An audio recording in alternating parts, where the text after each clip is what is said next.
tonight to Ernest Borgnine, who died today at the age of 95. I don't know if you've heard that news, but anyway, sorry to see him go.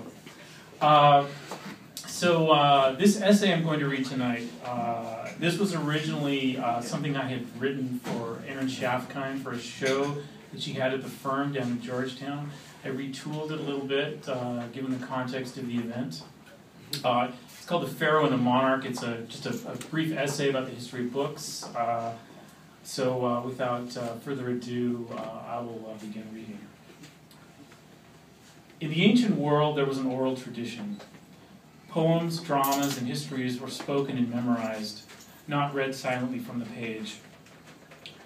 Later in antiquity, the field of scholarship was born, and texts were transcribed, codified, and preserved. The largest collection of these texts was at the Library of Alexandria, where the Ptolemaic kings of Egypt hoped to include all writing ever produced by mankind. They were said to have imposed harsh fines on those who had not volunteered their confiscated documents to authorities for transcription. Over the centuries, a series of fires and raids destroyed the library, leading to a tremendous loss of knowledge, history, and, most would argue, the decline of civilization itself. In medieval Europe, reading and bookmaking became the domain of religious orders and royal courts.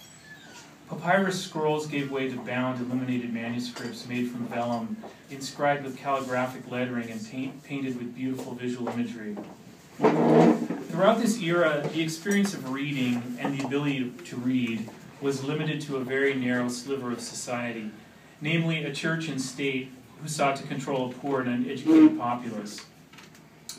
In 1455, Johannes Gutenberg introduced the mass-produced book, publishing a Bible printed with his new invention, a press with movable typeface that was soon copied throughout the world.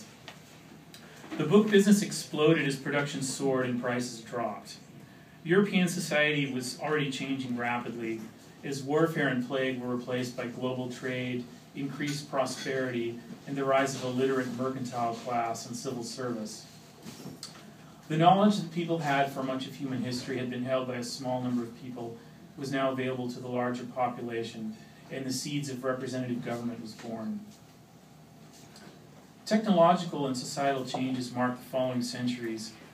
Despite the continued regulation of publishing rights by the political establishment, Europe saw the rise of both literacy and democracy. In the 20th century, significant developments altered the speed and magnitude of storing and delivering information. Computers and digitization allowed text, music, visual images, and film to be duplicated and distributed by means as revolutionary as Gutenberg's were in his day. The widespread use of the internet by the year 2000 meant that digital copies could be transmitted and sold at lightning speed, unencumbered by the conventional material forms of paper, vinyl, or celluloid.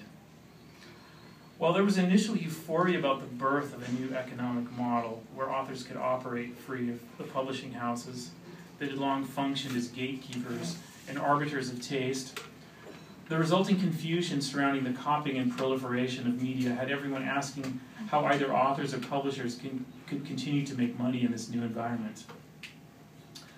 Apple's Steve Jobs established a music download system called iTunes that sold recordings for use on the company's iPod, an elegant music player. Internet retailer Amazon.com designed a handheld reader called a Kindle that could display books purchased from the company's website. Apple and other companies soon came out with tablets that could be used to easily download all types of media for much less than they once cost to buy from a brick-and-mortar retailer. Today, Amazon owns 80% of the retail ebook business, a market share it has established by charging a flat fee of $9.99 per book, undercutting its competitors and forcing publishers and authors to accept their terms. Is Amazon's Jeff Bezos a democratizing force, spreading knowledge and civilization to new audiences? Or is he the contemporary Alexandrian pharaoh, seizing books and thus cutting authors off from the source of their livelihood? It is too early to know the answer to this question, but lyric poetry, the most ancient written form of art and the thing that has brought us together here tonight, has always existed outside the realm of emperors and broad systems of commerce. In an age where technology and corporate consolidation have aggregated into new and more ominous manifestations of power, our desire to write and read poetry endures as it has throughout human history. Writers like those with us here tonight will continue to account for the world in verse, and small presses will continue to publish their work, making it available for the rest of the world to read. In this new age of pharaohs, let's all celebrate the monarch and the art of poetry.